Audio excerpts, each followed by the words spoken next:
안녕하세요. 재테크관련 준생입니다. 아마 90년대 학창시절을 보내신 분이라면 컴보이와 겜보이를 기억하실 겁니다.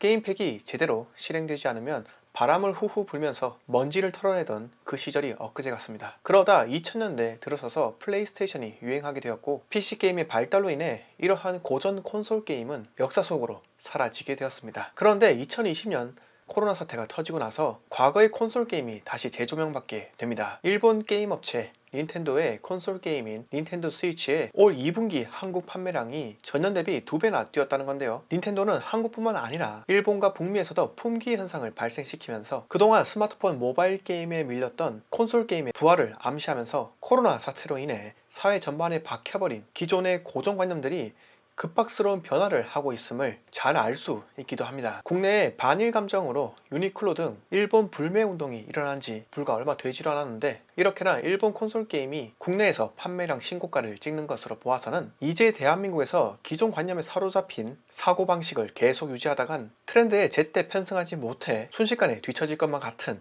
느낌이 들기도 합니다. 이걸 위기로 받아들인 국내 기업을 예로 들면 NC소프트와 넥슨, 그리고 넷마블, 후발주자로 뒤늦게라도 따라잡으려고 부단히 노력하고 있기도 합니다. 제가 오늘 닌텐도 콘솔 게임기의 부활 이야기를 드린 까닭은 우리가 늘 인식하고 인정하던 아파트 불패론도 언제 어느 때라도 그 트렌드가 변화될 수 있음을 인지하고 있어야 한다는 겁니다. 즉, 사고의 유연함은 부동산 평생 투자에서 늘 가져야 할 덕목이라는 것이 오늘 제가 여러분들께 드리고 싶은 말씀이기에 이렇게 서두에 닌텐도를 예로 들며 말씀을 드렸습니다. 부동산 투자를 공부하는 우리는 과거로부터 절대 공식이라 여기고 있었던 수요 공급 법칙에 집착하는 경향이 높았습니다. 공급이 증가하면 집값은 하락한다 라는 개념을 신념처럼 받아들여 왔었는데, 현 정부 들어와서 부동산 시장 경제가 이상 신호를 연이어 내보낼 정도로 시장에 심각한 오류가 발생하고 있는 이유로 과거의 공식처럼 여겨졌던 공급이 늘어나면 집값은 하락한다 라는 개념은 과거적 유물이 될 수 있음을 우리는 빨리 깨달아야 할 필요가 있습니다. 세종시의 경우 이번 달만 하더라도 3,000가구가 넘게 공급이 되었지만 전세값이 2%나 급등하게 되면서 주택임대차 보호법 개정으로 인한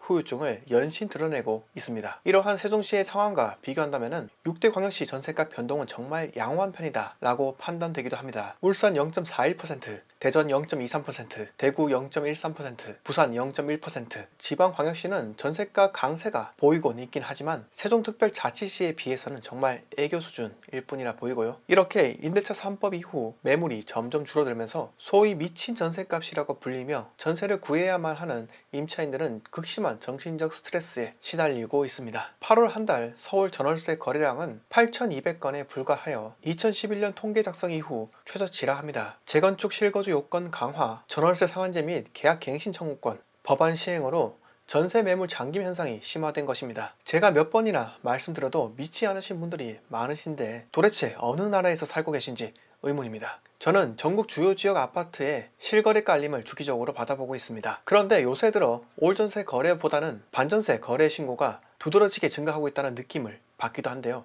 제 개인적 느낌에다 신빙성을 더하자면 서울 아파트 전세가는 62주째 상승하고 있으며 서울 부동산 광장 정보에 따르면 반전세 비중이 7월 9.9%에서 8월 13.9%까지 급증했다고 합니다. 결국은 집주인에 대한 보유세 증가가 임차인에게 강제적으로 전가되고 있음을 잘 알 수 있습니다. 얼마 전 이태원에 음식점을 상당수 가지고 있었던 방송인 홍석천이 모든 업을 접고 철수를 했다 라는 뉴스 보신 적 있을 겁니다. 이태원의 살인적인 임대료와 상당히 높은 최저시급 때문에 무턱이나 허덕였을 텐데요. 이렇게 한 지역의 임대료가 치솟으면서 터줏대감 격인 기존 임차인들이 외곽으로 밀려나는 현상을 젠트리피케이션이라 하는데, 그동안 상업지역에 국한되어서 발생하는 것으로만 알려져 있었던 젠트리피케이션이 이제는 주택시장에서도 시작되고 있습니다. 저는 바로 반전세 매물의 급증이 주택시장의 젠트리피케이션 시작의 시그널이라 생각하고 있습니다. 서울 중심지부터 전세금과 월세를 동시에 받는 반전세 매물, 이 매물들이 점점 증가하면서 견디다 못한 임차인들은 결국 경기도권으로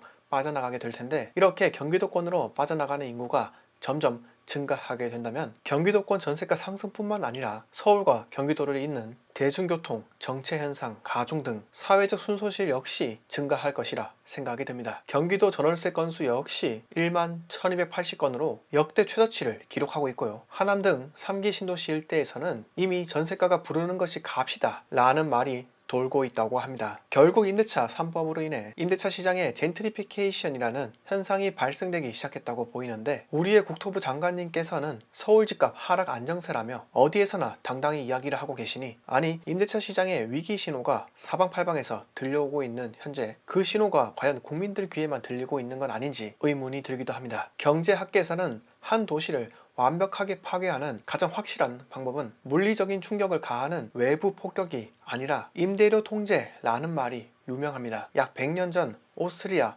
수도 빈에 도입한 임대료 통제 정책이 대실패한 이후부터 이 말은 인용되기 시작했는데요. 서민 주거 복지를 위한다면서 도입한 오스트리아 집권 사회민주당의 임대료 통제 정책은 집주인의 관리 외면과 신축 주택 감소를 불러 도시의 슬럼화를 촉발했기도 합니다. 결국 고통받는 것은 세입자였으며, 누구나 다 잘 사는 세상이라는 사회주의 유토피아를 현실에 도입하는 순간 누구나 고통받고 일부만 잘 사는 과거의 고려시대, 조선시대로 회귀할 수 있음을 저는 경고하고 싶습니다. 얼마 전 국민의힘 김은혜 의원께서 매매 계약을 체결한 주택 매수자가 해당 주택에 실제 거주하려는 경우 기존 임차인의 계약 갱신 요구권을 거절할 수 있도록 하는 주택임대차 보호법 개정안을 발의하셨습니다. 여당이 받아들일지 그리고 통과될지 모르지만은, 저는 국회의원의 자격은 민심을 이해하고 본인의 목소리를 내는 것으로부터 시작한다고 생각합니다. 마지막으로 한마디 드리면서 마치도록 하겠습니다. 정부가 자유시장 경제체제를 통제하려는 순간 대한민국은 오스트리아가 실패한 전철을 밟을 수밖에 없다, 이렇게 말씀드리며 이만 마무리하도록 하겠습니다. 영상 마음에 드셨으면 구독과 좋아요 부탁드립니다.